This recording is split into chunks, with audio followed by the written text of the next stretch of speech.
buildings are an extension of our immune system and that we have this really unique relationship with them. I would actually assert that your relationship with your home is the single most important relationship you have in terms of health and longevity, because it is ideally protective. But if it's not, then it is actually harmful.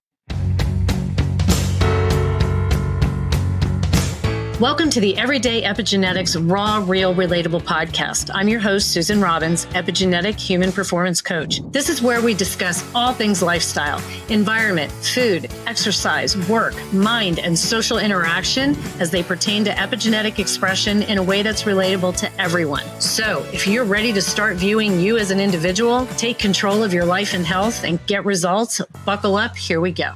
Welcome to the Everyday Epigenetics Raw, Real, Relatable podcast. I'm your host, Susan Robbins, and this is where we talk about all things lifestyle and environment and how they relate to our genetic expression. Today, I'm back with part 2 of my chat with the mold guru and creator of GOT MOLD, Jason Earle. If you haven't listened to the first part yet, I would highly recommend doing that now and then heading back here after. All right, buckle up. Let's dive into the rest of the episode. We're working on a blood test, actually, for the microbial volatile organic compounds.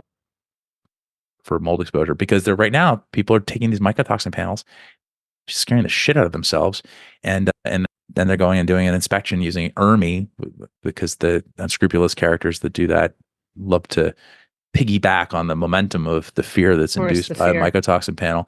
Next thing you know, they got $100,000 remediation out of it, whether there's a mold problem or not. And these people are not getting any better as a result because they're being completely, taken advantage of. So, you garbage in, garbage out. If you want to misinterpret the data, boy, you can paint a picture whatever you want it to look like, So it's a real problem. You had said that the testing is the testing you were just talking about is so unreliable that the people are taking. It's not unreliable. It's very consistent. It's a false positives, consistently unreliable with what'd you say, 80% false positives or something?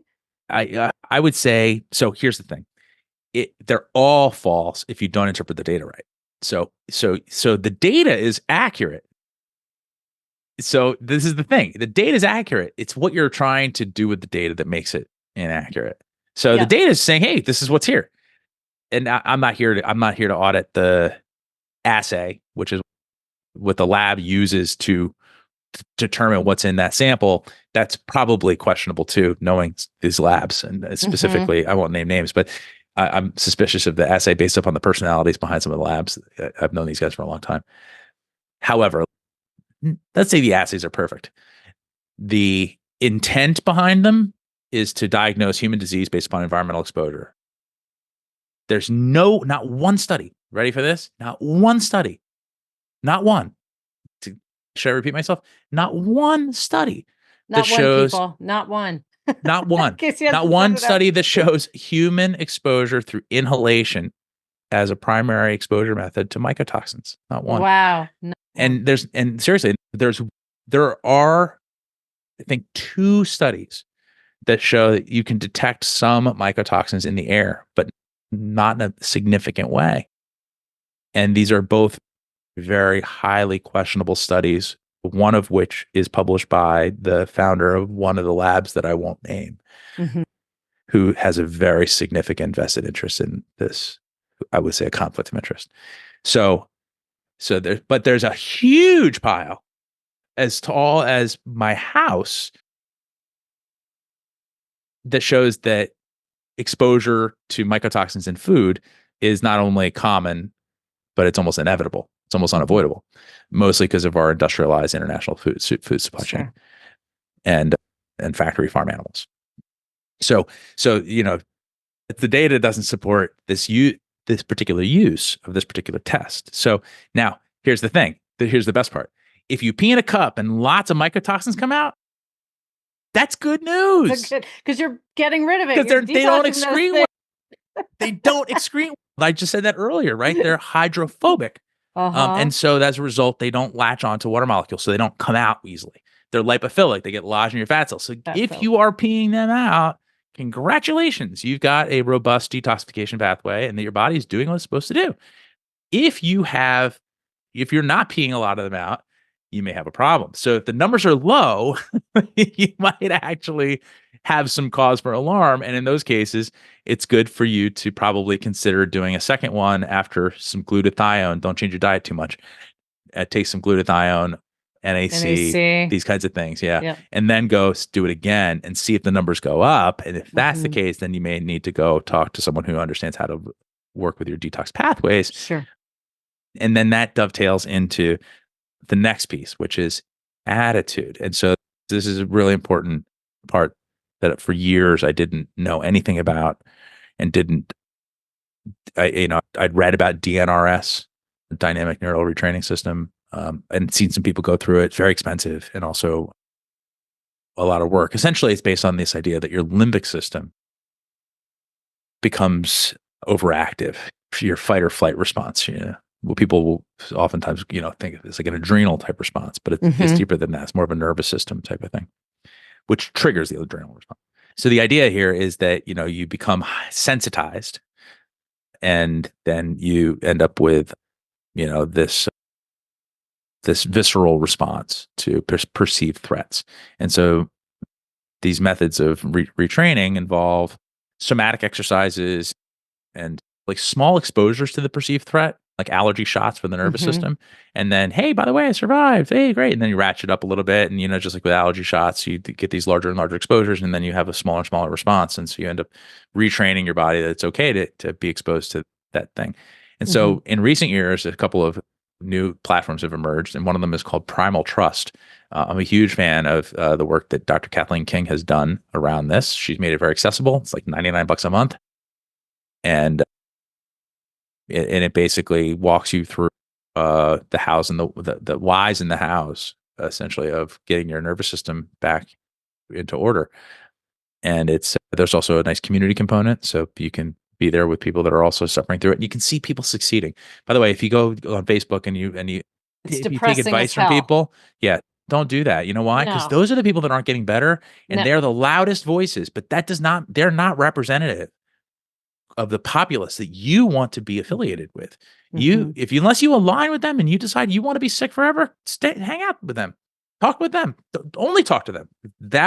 That's your destiny. Yeah. But if you decide you want to get better, stop, disconnect from that group, and don't go back, because you can get better. And the only way that people can get better is if they believe they can. That's the first step. 100%. Mindset is key. It's key. It's crucial. And so you can do the air, get your food, but if you don't get your attitude, so air, food, and attitude, if you don't do all three, you can't get better. And by the way, if you do all three, you stand a fighting chance of not just getting better, but also having this really fascinating epigenetic change in your nervous system, or epigenetic change, and then having this pass through. So, before we press record, I told you about this research rather, that came out in March, and it's Claudia Miller. She at University of Texas. She has reclassified multiple chemical sensitivities as TILT. So instead of MCS, which is, like I said, multiple chemical sensitivities, TILT is toxicant-induced loss of tolerance. TILT. It's brilliant. So It you're is. a little Writing off this balance. down. I'm taking some good notes from you. She's a genius. And so she's developed a couple of different surveys. One of them is called Queasy, Quick Environmental Exposure and Sensitivity Inventory. And you can go to tiltresearch.org/self-assessment for that. And I give you a link to that, so you can drop that in the show notes. Okay. And so you can do your own self-assessment there. What she found was that parents with high chemical intolerance, so people who rank high on this Queasy chart, can't be around, have a hard time going to hardware stores, dry cleaners, being around people with fragrances and stuff like that. Walking by, not even going in, Bed Bath and Beyond, or not Bed, Bath and Body Works. Totally. Just being outside of the store, walking by. Yeah, or going through the mall, going through God. the perfume department and stuff, Oh, brutal. Parents with high chemical tolerance had, ready for this, 5.7 times the likelihood of having kids with autism Listen up, and guys. 2.1 times as likely to have ADHD, which I think is, oftentimes a bullshit diagnosis, ADHD. But regardless, there's an impact Mhm. there, or at least there's a correlation that's worthy of Mhm. examination. And so, getting your chemical intolerance under control seems like a heavy lift, but it's really probably not as much as you think if you go through something like primal trust. And and I will also point something else out that's just really interesting, that's worth researching if anyone who's interested in going down this rabbit hole. People want to know why they're getting sick. What is it about this? Is it the top? Why with VOCs are Root small? cause. Yeah, the sensitization that happens with people is actually more than likely caused by sensory nerve irritation in the trigeminal nerves in the face. So there's these cranial nerves that with nerve endings in your eyes, jaw, and mouth that are primarily designed for or primarily function as pain, heat, and cold sensors.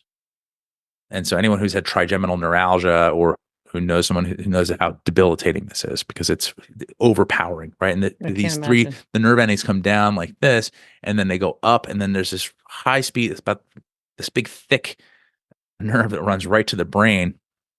And so this is like your spidey sense. They're not just the cold, pain, and heat sensor. They actually have a chemosensory capability as well. And so they can detect pungent VOCs below the odor threshold. Okay.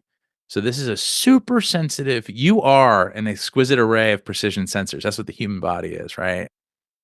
So many of you don't even know. We've got light detection capabilities in most of our cells and stuff like that. It's just incredible what the kind of sensory input that we process without knowing anything about it. But the trigeminal nerve is trying to do its job here. This is a primal thing.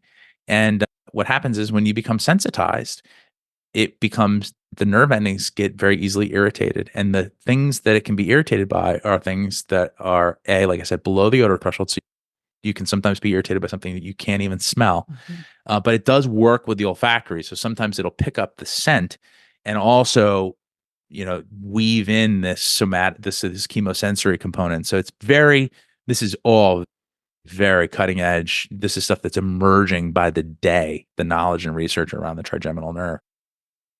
But as it turns out that if you get into this neural retraining and get your nervous system reordered, it turns out that you can actually reverse some of that trigeminal irritation, that irritability, that sensitivity that is the operative thing that will send you down an inflammatory and physiological rabbit hole. So what happens is when that gets irritated, it actually send back a signal and it creates a cytokine storm. So what looks like inflammation, but becomes inflammation, is actually a sensory nerve irritation.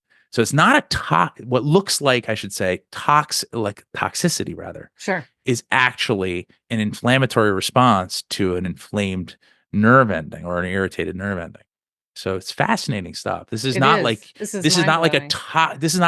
this big toxic overload. Mm-hmm. It is a trigger that creates an inflammatory response, and it's amazing stuff. And what's even more interesting is a recent study came out that showed that people who are anxious actually have a more acutely reactive trigeminal nerve. Oh, so it makes total sense. So you get in this loop, and the anxiety triggers the sensitivity, creates the sensitivity, and the sensitivity triggers the anxiety. Mm-hmm. And you get this vicious cycle of pain and suffering, which is typifies. I see it with clients. Yeah. Yeah. It's very common. Totally. It used to be the small percentage of the population had this, and it's become a much more common thing. It totally is. And I've told them, some say, I don't really notice anything. People are living such high stress lives. just generally, they don't, I asked, do you do any meditation, breath work, things that elicit a response from the parasympathetic system instead of this fight or flight that we're living in? And it's just become the norm. So they don't know anything otherwise. And so they don't notice a lot of the signals the body is giving that's saying, I'm inflamed. Like, I'm picking up on this, just like you're saying. And I said, you'd be surprised, but a lot of, like, when you're exposed to these things, you're getting inflammation, you're creating inflammation without even realizing it. These different storms. Again, Absolutely. just because we don't know. And most people are just out of touch. It's that awareness. And I said, the more, and this is why I do these podcasts and why I love to work with people, because it's gaining awareness about yourself, because our body is constantly giving us signals. Your body was giving you signals as a child. God knows my body's been giving me signals all my life, right? And until you create that awareness around it and start to understand your creation, and how you respond to things, the body's amazing. As you're saying, it can bounce back. But it really takes us to start understanding, how is it bouncing back? When do we know? And I tell people, you don't know how good you can feel until you actually feel good. And then you realize, wow, how many years did I spend feeling like shit? I had no Yeah. idea, because I've been so stressed and had no idea. And that bringing my other little wisdom I give to them is, again, with the mind, just like you said, it's finding peace. It doesn't mean I'm staying where I'm at, but I can find peace that this is where I am at this particular moment. I'm still okay. Yes. We don't need to arrive at our ideal place to find peace. The point of peace is to be peaceful where you are and accept, there are problems that have solutions, and there are situations that don't have solutions. Situations, this is a Seth Godin quote, and situations are just situations. You don't solve them. And this is where you learn, it's like the serenity prayer, True, though. it's just, grant me the serenity to accept the things I cannot change, the courage to change the things I can, and the wisdom to know the difference. And that is the key. So it's acceptance, right? It's, being where you are, no matter whether you got to burn your saddle or whether you're sitting on, the beach in Tahiti, you get accepting nice. which would be nice. But, there's a few things that you said there, which I think are really important. That number one is, what we see consistently with sick buildings is that 5 people live in a house, let's say, and they all have 5 different symptom profiles. One person's generally more ill, just because that's the nature of a gradient scale, is that one person's going to be the worst. And that person's generally the one driving the ship on getting an assessment or testing or whatever it is. But, you ask these people how they're feeling, and most of the time, there will be one recalcitrant person say, I don't feel anything. I don't notice anything. I'm fine. Generally, it's the person who doesn't spend the most time in the house, the person who commutes to work somewhere, or, but the people who spend the most time generally are the ones that have the most acute symptoms. And so what's interesting is that you get the house under control, and you get the, let's just say it's just primarily a mold problem. You get that under control. And then you go back and you ask the same people, so how are you feeling now? And you'll get the person that was the sickest is like, oh my God, it's like, I feel so good. But then if, and almost nobody does this, ask the other people. But I used to do this all the time. And you'd sit down and they'd say, man, I'm sleeping through the night. I'm not as pissed off at, the sun, the moon, the stars, let alone actually real things. I'm just like less irritable. Yeah. My skin is clear. My eyes aren't red and bloodshot in the morning. I'm not waking up congested. There's just the list is long. And I'm like, oh, by the way, all of those are mold symptoms. And so you were experiencing symptoms. But what happens is we lower our baseline. We lower our acceptable level. We start to say, this is how I feel. This is me. This is I'm getting older. I work hard. I'm doing this. So people expect to feel like crap. You shouldn't feel like crap basically ever. Until you die, right? Until something. Yeah, no. Listen, we do what we do to feel great. Yeah, not aging. Listen, I think, there are things that just, that we're not going to be able to avoid, but there's a lot of stuff here that is hiding in plain sight in terms of, like there are some things that you should question, symptoms you should question. And so that'll dovetail into my wish for everyone here, which is, I mentioned before that the buildings are an extension of our immune system and that we have this really unique relationship with them. I would actually assert the that your relationship with your home is the single most important relationship you have in terms of health and longevity, because it is ideally protective. But if it's not, then it is actually harmful. And we spend 90% of our time indoors. And that's a low estimate now, because post-COVID, we're probably more like 99%, especially if you include transportation. And by the way, now we're not even leaving the same house. I'm guilty of this too. I barely even leave my own house. So, I had to really make a point of doing so. Yeah. So, I talk about this, but I'm also living that. And so I'm, not above it, not above any of this stuff. In fact, I preach what I need to learn most. This is so you spend 90% or more of your time indoors in the same building, and we breathe 13 to 15 times a minute, which means 20,000 times a day. And you have to look at 20,000 breaths as 20,000 doses of whatever is in that air. Wow. Now, if you take 20,000 doses of anything, that's going to be cumulative, right? So it better be healthy air that's nutritive and detoxifying and, loaded with, healthy microbes and all that good stuff. And if it's not, by the way, there's no neutral. These are the unhealthy air or healthy air. And if you're breathing unhealthy air, it's going to have VOCs, it's going to have fragrances, it's going to have the byproducts of microbial digestion, was the musty smell. In some cases where there's been something disturbed, maybe possibly some mycotoxins or endotoxins. And so these things are also cumulative. And so I like to think of the building as a body.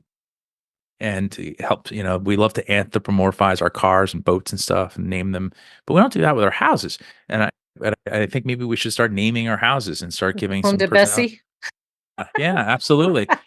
And you think about it, it's an interesting way to a different mindset or a different perspective on it, because buildings have, they have bones, right? The insulation is like the fat. The siding is like skin and layers of skin, because we've got the siding and then we've got the underlayments and we've got the, plywood and stuff like that. And they have personalities. They also have lungs in the HVAC system and circulatory system of the plumbing and nervous system of the electrical. And, and then they have an immune system, which happens to be you. You're like the mitochondria of the building. Your job is to keep things moving and grooving, right? You're the one that locks the doors at night and unlocks the doors, right? Cell danger response, right? You have to make sure the cell wall is permeable or not permeable, and you're going to invite people in and let them in and out, right? So we're like the mitochondria. So it's interesting that when Joan Bennett was doing her research on the musty smell, she found that the fruit fly had mitochondrial damage from the musty smell. So we're the mitochondria and in our buildings. And so when the building develops problems and the building develops aches and pains, it develops usually in the form of moisture intrusion. The moisture gets in the walls and starts to develop into mold growth, which I would regard as inflammation in the building. And so the inflammation, that signal you get that the building is inflamed, comes in the form of a musty smell. And that musty smell is your pain signal. Now, if you ignore a pain signal in your body, eventually that can become chronic inflammation, and that's his own disease, right? And if you ignore the pain signal in your building, it will lead to rot eventually, which is cancer in the building. And, that's how buildings die. And so that's how bodies die too. And so this whole thing is this symbiotic relationship with our buildings. And if we ignore those signals, the body is giving you signals all the time, right? Whether you choose to listen to them or not. So is the building. When you walk in, that first smell you get, if it smells like synthetic, if it smells like, it smells like spring flowers, but there's not a single fresh cut flower in your house, do something about that. Stop that stuff immediately. That's the first thing you should do, is get rid of fragrances. I have a question there as far as fragrances go. What about essential oils, though? I try so hard to justify essential oils. I think that they are to be used in small doses for short periods of time. They are not to be used as a widespread, like household odor or household aroma. Aromatherapy, I think, is a industry that has its own conflicts of interest. And these things are also producing the atomizers produce Mm-hmm. all sorts of The diffuser. nasty, Yeah. yeah, really bad stuff actually. And the data that's emerging is really pretty nasty. I was on Home Diagnosis TV. I was the mold expert for 3 episodes. It's on PBS this season. And there's one particular episode. You go to homediagnosis.tv, and this season is loaded with brilliant stuff. And one of the episodes is about what's that smell. And I'll drop it in here. Okay. It's episode 307. I'll drop it in the chat right here. And it talks specifically about sensitization, but it also talks about essential oils. And there's some really good eye-opening stuff. Anyways, questioning that, if you're on the fence whether this is a good thing or a bad thing, I'm here to tell you it's not a bad thing. It's just overdone. Okay. And we should be, the right smell of your home is no smell at all. There's no smell. A clean doesn't have a smell. Fresh is odorless. So a healthy home, one of my basic tenets of a healthy home is that it's odorless. Okay. Period. So if it smells like a building material, no bueno. It's very essential oils have some therapeutic use. There's no doubt. Agree. But the way that they're used, I would argue that they're probably being abused, and the consequences of that are greater than any therapeutic outcome. Okay. And my last question, I had this written down before we even started talking. Humidifiers. I'm in Colorado, dry state USA, right? And you talk about going to Austin, going to humidity hell and coming back here again. I was never so happy to be dry again. But so I was using humidifiers in the winter, the little portable ones. I've used the ones with the filters, without. And because I wanted it to help me breathe at night, I turned the heat off at night because I know that heat doesn't help. So I turned everything off. And I feel worse with the humidifier. And then I say, could this be producing some mold and shooting it out? Yes. Humidifiers are a serious potential problem. In fact, I didn't take it out this year and I had a better winter. Yeah. It's a very common problem. First of all, the ones that are on our HVAC systems tend to malfunction and they over humidify often. And so generally speaking, those are not encouraged. So there's a bunch of different kinds of humidifiers. And here, a second. I'll also drop an article that I wrote about this. Okay.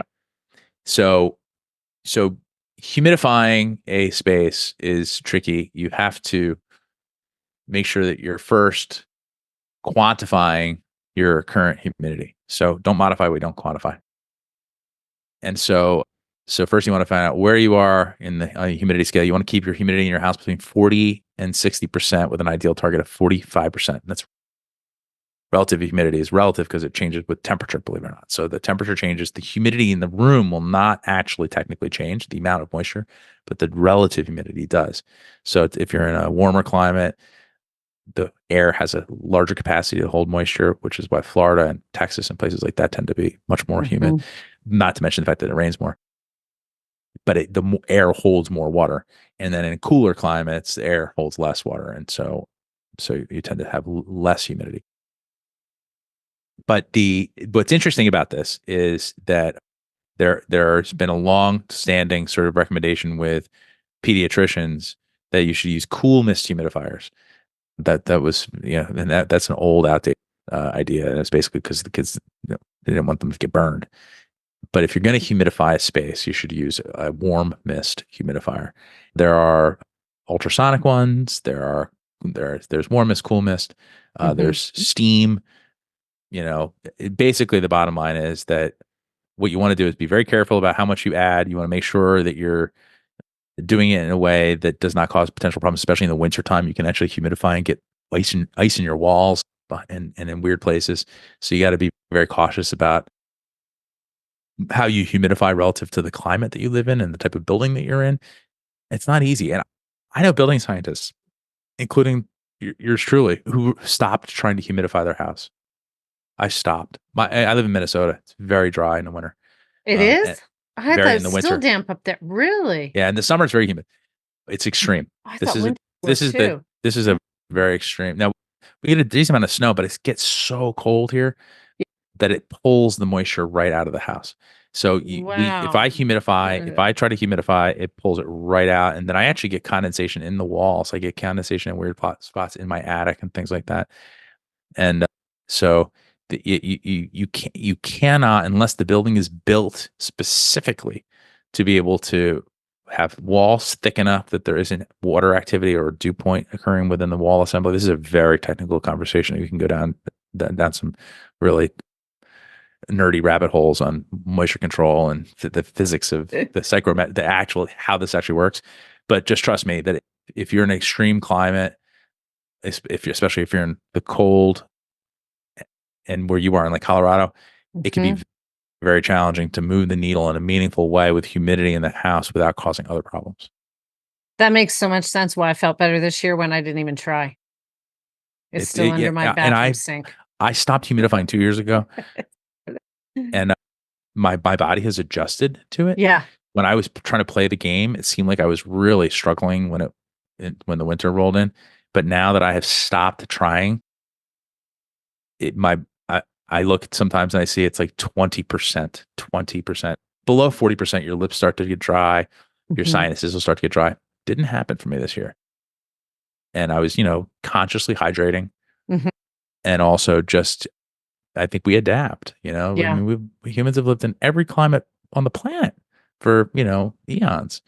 And without any of the creature comforts, without any of this stuff, how are they doing in Alaska, in the tundra or up in, the Inuits? This is not just this is not this is not a modern problem. It's the humidification, the need to humidify is a modern. Is the modern problem.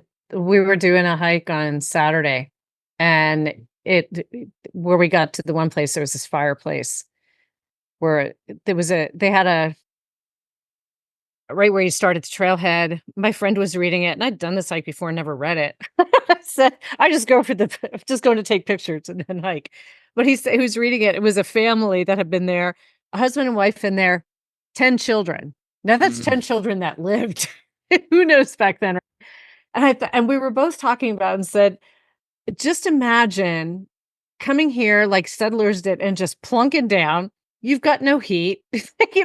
None of the comforts that we have, and how they adapted.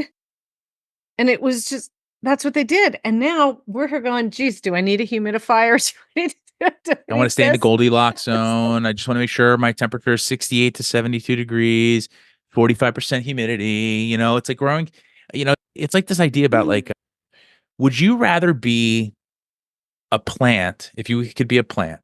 Okay. If you could be a plant in a greenhouse, or a plant growing on like a rugged cliff, like, expose all these elements. I would rather be that one that's on the cliff. Same seed, right? Growing up in a greenhouse, it grows up straight, symmetrical, beautiful. It's got all these, it's loved by this caretaker. But then you open up the windows and one wind comes through and that thing falls right over, right? You take that same seed and you plant it, and it grows on the cliffside, like you see in these Japanese paintings, right? And you end up with this craggy, asymmetrical, beautiful, but completely different outward appearance of that the same DNA. Talk about epigenetic expressions. There we go, epigenetics. That's a good way to maybe land this plane, right? And so I'd much rather be that craggy tree that's got character, that has weathered the storm, that has adapted to its environment, and that it will endure and will outlive probably that greenhouse sibling, if you will, that's got the same genetics or the same baseline of genetics. And so I think one of the things that we need to do, in addition to the air air, food, and attitude, is to reconnect with probably the most important part of all of this, the stuff that's hiding in plain sight, which is that all of these problems that we talked about today are all based upon the fact that we live in our buildings and we're separated from nature. The word human is rooted, it's actually, no, I rooted, funny Freudian slip there, is based on humus, which is soil, humus. And so we come from the earth and then we return back to it. Turn back. And so, but we are so disconnected from it that we have rubber on the bottom of our shoes and we live on these elevated beds. And so, if you want to go into some really fascinating discussion about, what we've done as separating grounding and earthing is, there's 20 peer-reviewed studies on this stuff that shows that it causes an anti-inflammatory response. It reorders the electrical imbalances in all of your cells almost instantly, by the way. And so, people always ask, what should I do?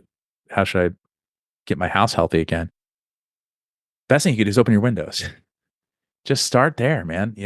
Provided that it's not too hot, too cold, or too humid, start there. Run your HEPA filters, keep that house clean, but that's to remove the chemical bits from that are shedding off the walls and stuff, not to remove all the microbes from your house.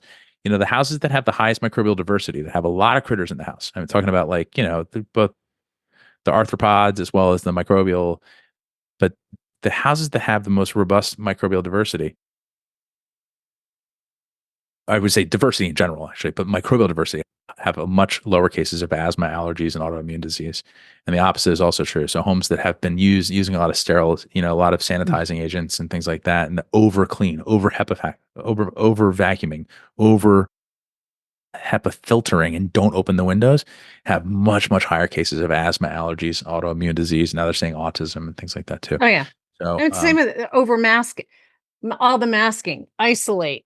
I was like, I don't listen to any of it. I said, I trust my immune system. It's made for a reason. And I want to be exposed to things. I was in the mountains. I was out. I said, do you want a hug? I'll give you a hug. I'm not afraid. And just that being outdoors. And I post this on my Facebook all the time. I post pictures of me out there because I eat, sleep, and breathe this shit. Like I live what I do for a living.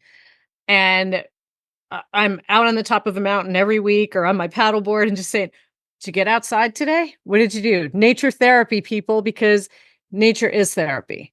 Absolutely. For so much. I don't care who you are, what your health type is. Doesn't make a difference. People, get your butts outside. Yeah. And go breathe mold spores outside, because that's where you're getting them. That you go, every breath you take should be loaded with microbes. And that's what will teach your body how to deal with the indoor exposures. And, when you're not being exposed to these things in the real world, then in our synthetic world, when you have a real world exposure, your body doesn't know how to deal with it. So you need to have these. Yeah.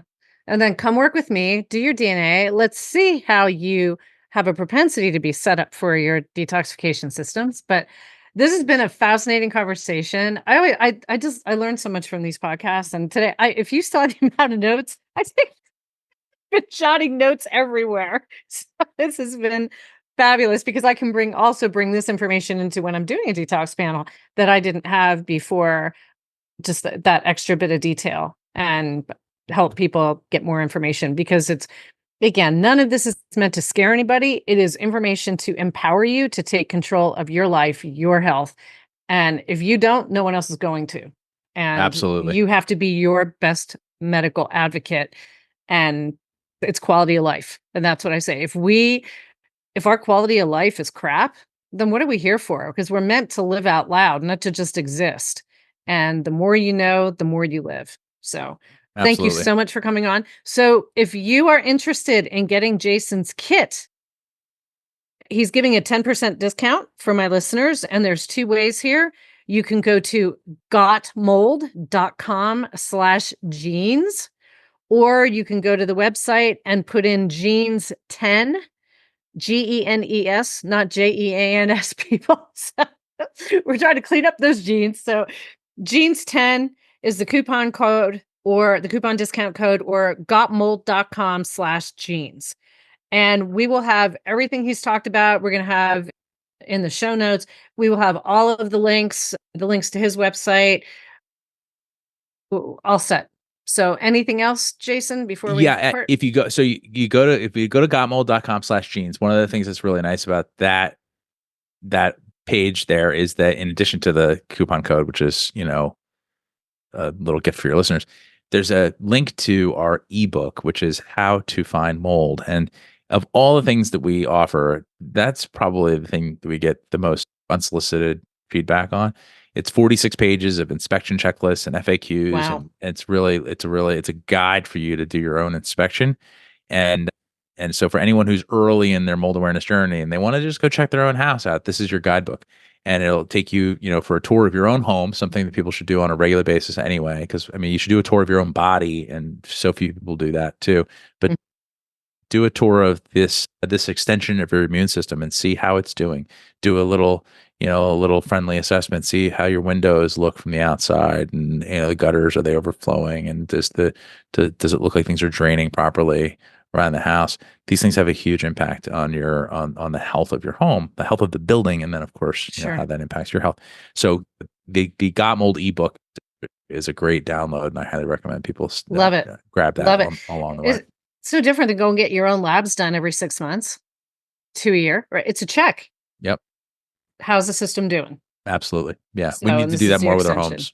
Yep. Absolutely. And it's expensive to do it, hire someone, but you don't need to. Get familiar with your building, get familiar with your body. These things it's also fun. Once you start to get used to it, you start to get good at it. You start to, get the rewards that come from getting ahead of things, and you develop a sense of pride and accomplishment and empowerment. And then also, if you've got kids, it's also good to teach them that, because this is a real life skill. Yeah. Learning how to live in buildings and breathe air should be table stakes. Should be. Again, people think like the car they're buying, the next vacation they're taking. Start with the basics. Start with your body, and start with the place that you're in 90% of the time 100%. With your family. This is where it comes. So fabulous conversation. Again, I thank you so much for coming on. This has been a true pleasure. And you'll have to come back. Several people, I said, you have to come back, because we've been here almost 2 hours, and we've still, I feel like, have just basically touched the surface. Yeah, no, it's true. There's a lot to talk about here. Thank you for your great work here, and it's been a pleasure to be here. Thank you. So check out the show notes. You can get all this information in there, everybody, and go out there, let your best self shine, make it a great week. Thank you. Thank you for tuning into my podcast. If you enjoyed this week's episode, I'd love for you to share it with someone who'd find the information useful. Please leave a review anywhere you listen to podcasts, and it'll help the information get out to others. If you're interested in seeing if we're a great fit to work together, the link is in the show notes below, where you can sign up for a free consultation with me. So go make it a great day and let your authentic self shine.